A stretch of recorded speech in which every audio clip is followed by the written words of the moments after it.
कर्म और धर्म, इन दोनों में श्रेष्ठ कौन है? आपने कह दिया कर्म, आपने कह दिया धर्म। कहने से कुछ नहीं होता, हर चीज को सिद्ध करना होता है, प्रूफ करना। आइए मैं सिद्ध करके बताऊं कि कर्म और धर्म में क्या अंतर है और दोनों में श्रेष्ठ क्या है। आपके कहने से नहीं होगा, आपको सिद्ध करके बताना होगा। तो सुनिए, फिर आप भी बताइए। कर्म और धर्म में, दोनों में कौन श्रेष्ठ है? सो मैं आपको बताऊं, धर्म श्रेष्ठ है। कर्म और धर्म में क्या श्रेष्ठ है? धर्म। अब इसे मैं प्रूव करता हूं। कैसे? सुनो। कर्म क्या है? इस धरती पर जो भी हम कर रहे हैं, यहां तक कि आंखों की पलक झपक रही है, तो वो अपना कर्म हो रहा है। मैं बोल रहा हूं, ये भी कर्म है। आप बैठे सुन रहे हैं, ये भी कर्म है। आप यहां खुजला रहे हैं, ये भी एक कर्म हो रहा है। कुछ भी आप कर रहे हैं, वो क्या है? हर क्रिया कर्म होती है। कर्म और धर्म, इस धरती पर जो हम कर रहे हैं, सब कुछ क्या है?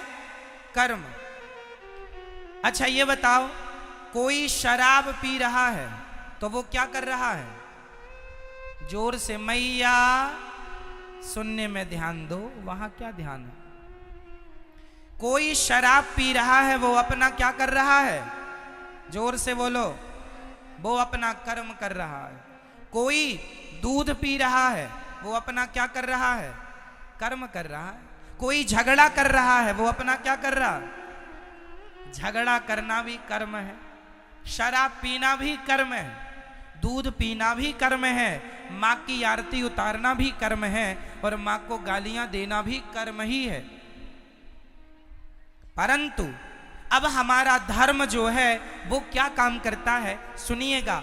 धर्म जो है वो ये बताएगा कौन सा कर्म करना है और कौन सा कर्म नहीं करना। जैसे आपके घर में जब आप रोटी बनाती हो तो आटे को पहले चलनी से चाल लेती हो।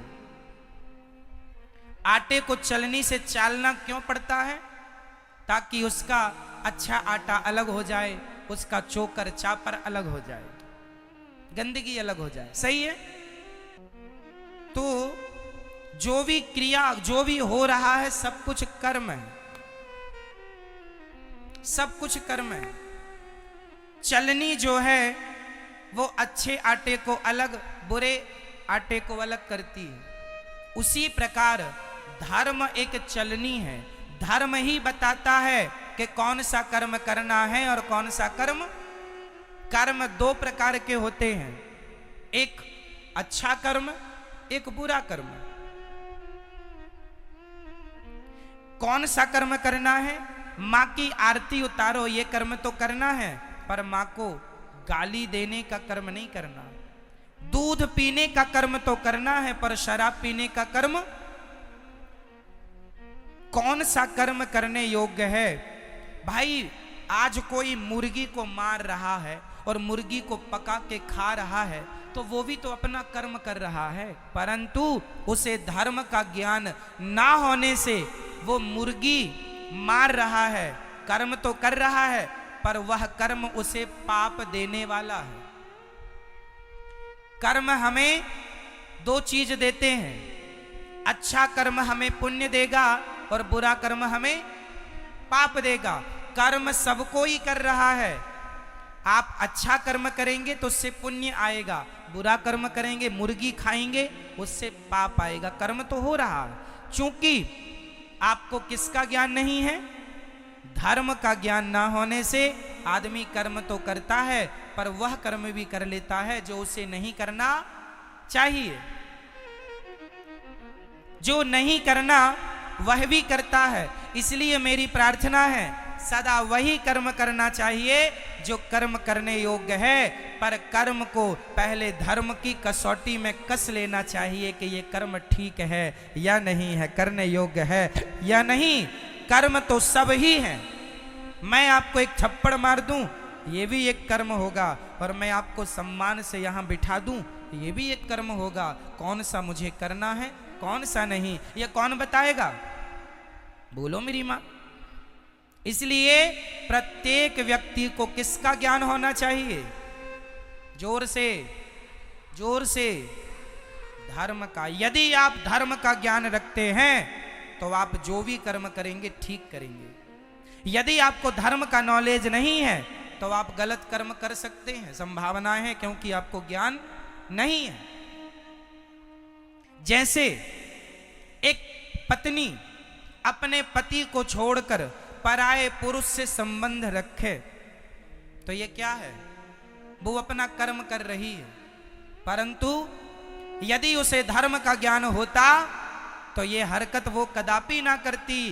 धर्म बताता है कि पति परमेश्वर है, इसलिए अपने पति को छोड़कर पराये पुरुष से संबंध रखना पाप है। यदि धर्म का ज्ञान होता तो अपने आप वो पाप से बच जाती। पाप से नहीं बची, क्यों? क्योंकि धर्म का ज्ञान नहीं था। और आज हमारे देश को धर्म निरपेक्ष कहा जाता है। गलत कहते हैं लोग, धर्म निरपेक्ष। हमारे सनातन धर्म में, भारत में छोटी सी बच्ची से लेके बूढ़े तक प्रत्येक व्यक्ति के अंदर धर्म होता था, होता है और होना चाहिए। हमारे देश में पहले कोई पुलिस नहीं थी। हमारे देश में कोई पुलिस की जरूरत नहीं थी। क्यों? क्योंकि आज जो काम पुलिस करती है वही काम पहले का प्रत्येक व्यक्ति जानता था कि ये पहले तो यहाँ 1 लाख रुपए पड़ा हो तो कोई छूता नहीं था, क्योंकि उसे ज्ञान था, उसे धर्म का ज्ञान था। ना जी, ये मेरा नहीं है, उठा लूंगा तो चोरी का पाप लग जाएगा। पहले लोग 1 लाख रुपए क्या 10 करोड़ रुपए भी देखते नहीं थे। पराई स्त्री को कभी स्वप्न में भी सोचते नहीं थे उसके बारे में कोई गलत बात। पराये पुरुष के लिए कभी देश की, मेरी भारत की महिला कभी गलत ख्याल नहीं रखती थी, क्योंकि प्रत्येक व्यक्ति को ज्ञान किसका था? बोलो जोर से, किसका? मेरी माँ। और जोर से, पीछे वाले बोलो, किसका ज्ञान? पहले धर्म का ज्ञान था। और आज ये हालत है कि लोगों की जूते चप्पल तक नहीं बच रहे। जूते चप्पल तक चुरा लेते हैं लोग। इसका मतलब है कि आज का इंसान धर्महीन हो चुका है, धर्म से खाली है, उसे ज्ञान नहीं है। वो तो केवल पेट भरने में लगा है। जैसे मिल जाए महाराज मर्डर कर लो, मर्डर करवा लो, मरवा दो, जो होए बस वैसा वो अपना पेट भरने में लगा। मार डाल करके, लूट करके, चोरी करके, वो डाका डाल के, कैसे भी वो अपना पेट भरने में लगा है। तो तुम इंसान हो कि क्या हो?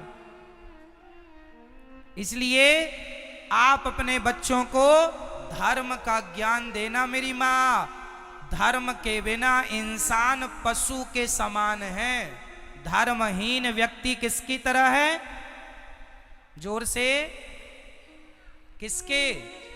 आप लोगों को धर्म का नॉलेज है, ज्ञान है या नहीं? बोलो हाँ या ना, बोलो हाँ या ना। मैया, आपको धर्म का ज्ञान है? कैसा बताओ, क्या है धर्म? चलो बताओ, नारी का धर्म क्या है? सबके भारत में धर्म है।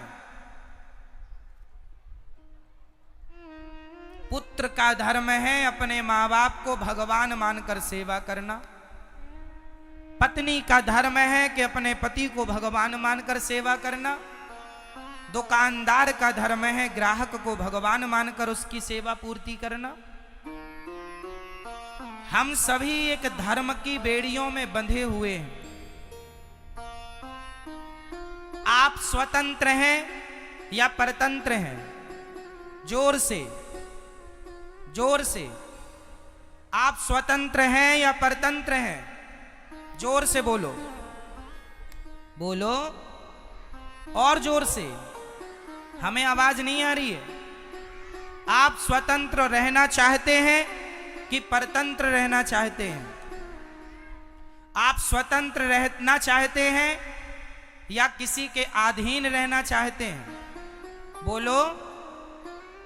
आप यदि अधीन रहना चाहते हैं तो किसके? बोलो। अब मैं बोल रहा हूं, ध्यान से, ये दास अनिरुद्ध समझाएगा। मैया कहां जा रही हो? अच्छा, तो हम चलते हैं। अच्छा, ध्यान से सुनो। आप कह रहे हैं हम स्वतंत्र हैं, गलत कह रहे हैं आप। ना तो स्त्री कभी स्वतंत्र हुई, ना तो पुरुष कभी स्वतंत्र हुआ। और यदि आपने स्वतंत्र होना चाहा तो आपका सर्वनाश हो जाएगा, पतन हो जाएगा। हम कभी स्वतंत्र नहीं हो सकते और हम होना भी नहीं चाहते। हम सदा धर्म के अधीन रहना चाहते हैं। हम किसके अधीन? बोलो। धर्म के अधीन। किसके अधीन? तो क्या आप स्वतंत्र हैं? नहीं। यदि स्वतंत्र होते और यदि आप मनमाना काम करोगे, आज एक स्त्री अपने पति को छोड़कर दूसरे पुरुष को रखती है, वो स्त्री अपने आप को स्वतंत्र मान रही है। उसकी स्वतंत्रता उससे पाप करा रही है कि नहीं? क्या समाज ऐसी नारी का सम्मान करेगा जो अपने पति को छोड़कर पर पुरुष से संबंध रखे? बताइए। उसने स्वतंत्र रास्ता चुन लिया, जो मन में आए। इसलिए हम स्वतंत्र नहीं हैं, हम वही करते हैं जो हमारा धर्म कहता है। क्या कहेगा धर्म, वो करेंगे हम। धर्म कहता है दूध पीना है बेटा, दूध पिएंगे। धर्म कहता है शराब नहीं पीना। आप मुझे 10 करोड़ रुपए देंगे और कहेंगे कि एक गिलास शराब पी लीजिए, तो मैं 10 करोड़ क्या, पूरी सृष्टि की दौलत लाकर कदमों में रख देंगे, तो भी मैं अपने धर्म का परित्याग नहीं करूंगा। मैं स्वतंत्र नहीं हूं, मैं धर्म के अधीन हूं। मैं गुलाम हूं धर्म का। मैं किसका गुलाम हूं? मैं किसका गुलाम हूं? 2 नारियां हैं समाज में। एक स्त्री का नाम है सीता, बहुत ध्यान से सुनिएगा। एक स्त्री का नाम है मेरी मां सीता, और दूसरी स्त्री का नाम है सूपनखा। सूपनखा रावण के बहिनी। अब बताइए, सीता माता स्वतंत्र है या सूपनखा स्वतंत्र है? कौन स्वतंत्र है? बोलो मेरी मां। कौन? सूपनखा स्वतंत्र है। इसलिए वो किसी पुरुष से कहती है कि हमसे विवाह कर लो, तो सम पुरुष न मोह सम नारी। राम जी कहते हैं हमारा भाई वहां बैठा है, एक बार बात कर लो, बात बने तो। चली गई। इतनी निर्लज्ज है, देखो खुद अपनी शादी की चर्चा कर रही, खुद अपना विवाह तय कर रही। लक्ष्मण जी से कहती हमसे विवाह कर लो, तुम बड़े सुंदर हो। वैसे तो तुम्हारे भैया बड़े सुंदर हैं, पर वो नहीं मिल रहे हैं, तुम ही मिल जाओ। वो कहती है कि हम भी कम सुंदर हैं क्या? राम जी ने पूछा तुम्हारी शादी हो गई? कहती नहीं हुई, जबकि सूपनखा की शादी हो चुकी थी। सूपनखा के पति का नाम है विद्युत जिह्वा। सूपनखा के पति का नाम क्या है? विद्युत जिह्वा। इसे रावण ने मार डाला है। रावण ने मार दिया अपने जीजा को। और सूपनखा कहती है मैं कुंवारी हूं। तो लक्ष्मण जी ने नाक कान काट दिया। किसी ने लक्ष्मण जी से कहा क्यों जी आपने नाक ही क्यों काटी? लक्ष्मण जी बोले हाथ काटते तो इसे जाकर बताना पड़ता कि फलानी जगह गए थे तो हाथ कट गया। नाक इसलिए काटी है, इसे बताना नहीं पड़ेगा कि कहां गए थे, लोग देखते ही समझ लेंगे कि नाक कटाने ही गई थी, इसलिए नाक ही काटी। कहती है तो सम पुरुष न मोसम नारी। क्यों? क्योंकि सूपनखा का संकल्प वही है जो राम का, निश्चरहीन करऊं मही। राम जी कहते हैं मैं निशाचरों से हीन पृथ्वी कर दूंगा, मैं रावण को मारूंगा, राम जी कहते हैं। और सूपनखा भी कहती है रावण तूने मेरे पति को मार डाला है, क्योंकि सूपनखा का पति इतना बलशाली था कि रावण डर गया कि कहीं ये मुझे मार के कब्जा ना कर ले लंका में, इसलिए मार दिया। सूपनखा तब से गुस्सा हो गई, तूने मेरे पति को मारा है, जब तक तेरे विनाश का समय नजदीक नहीं आ जाएगा तब तक मैं लंका में प्रवेश नहीं करूंगी। इसलिए रावण के विनाश का समाचार लेकर के सूपनखा रावण के पास गई, और सूपनखा ने ही तो रावण से कहा था कि सीता को चुरा लो। रावण के बर्बादी में सूपनखा का विशेष हाथ है, शुरुआत यहीं से हुई। तो इसलिए कहती है तो सम पुरुष न मो सम नारी, तेरा भी विचार वही है राम, तेरा भी विचार वही है कि रावण को मारना, और मेरा विचार भी वही है रावण को मारना। तो सम पुरुष न मो सम नारी, हम दोनों के विचार एक से मिल गए, इसलिए यह संयोग विधि रचा विचार, यह संयोग है कि तुम्हारे और हमारे विचार मैच कर गए। तो सीता माता धर्म के अधीन चलती हैं और सूपनखा स्वतंत्र है। तो आप स्वतंत्र रहना पसंद करोगी मेरी माँ, या धर्म की अधीनता स्वीकार करोगी? बोलो। धर्म।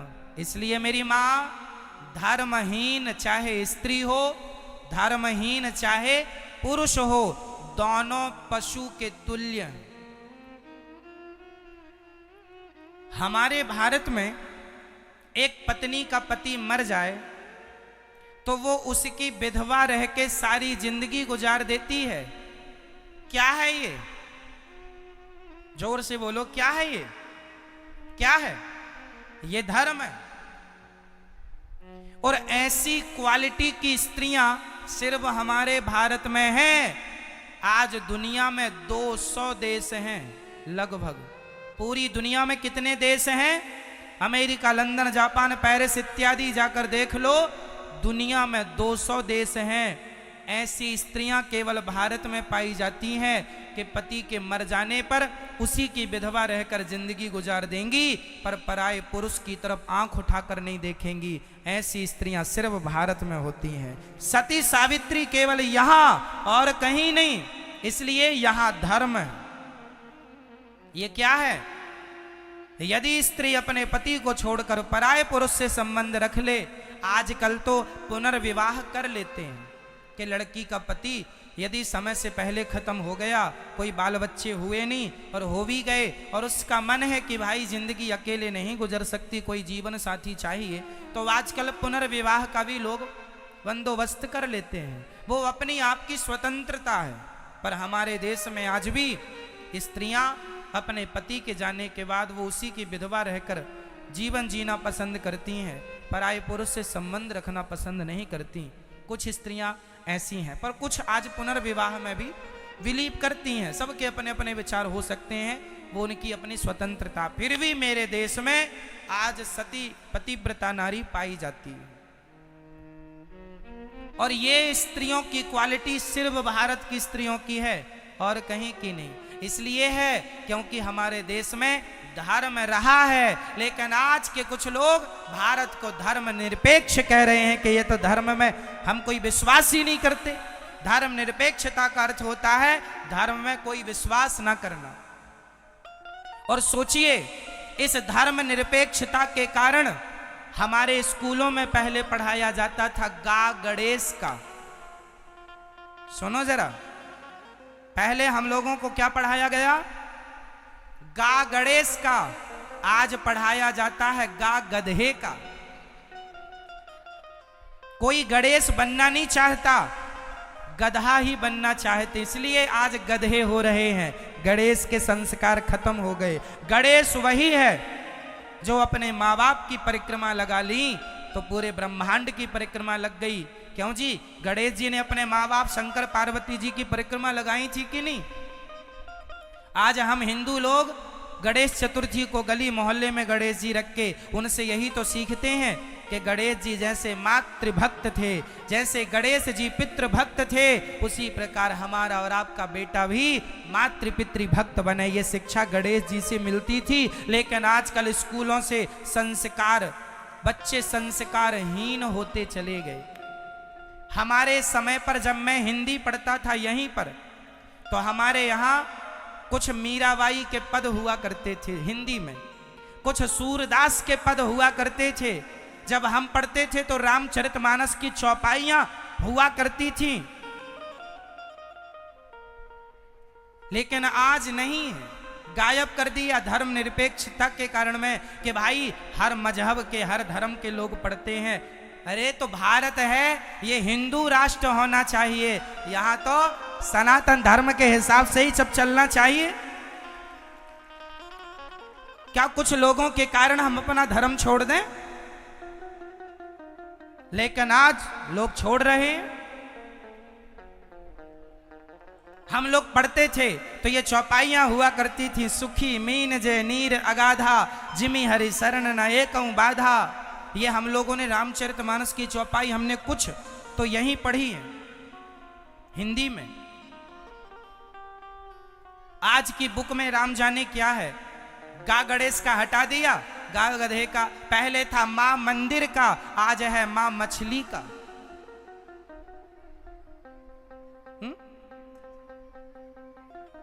तो अब बताइए, गा गधे का अच्छा है कि गा गणेश का अच्छा है? तो गा गणेश का हटा दिया, क्योंकि गणेश जैसों बच्चों की जरूरत नहीं, अब तो गधों की जरूरत है। तो गधे ही गधे हो रहे हैं सब जगह। ऐसे गधे हैं कि अपने माँ बाप की सेवा तक नहीं करते, ऐसे गधे हैं कि अपने माँ बाप का अपमान करते हैं। अब क्या करो, ये पढ़ा ही गधा है। इसलिए मेरी माँ, स्कूलों के भरोसे ना बैठो, अपने बच्चों को आधा घंटा 20 मिनट कथा सुनवाया करो और संस्कार आप अपने घर पे दीजिए बच्चों को, स्कूल के भरोसे ना बैठिए। स्कूलों में केवल शिक्षा है, संस्कार नहीं। स्कूलों में क्या है? क्या है? शिक्षा, संस्कार नहीं।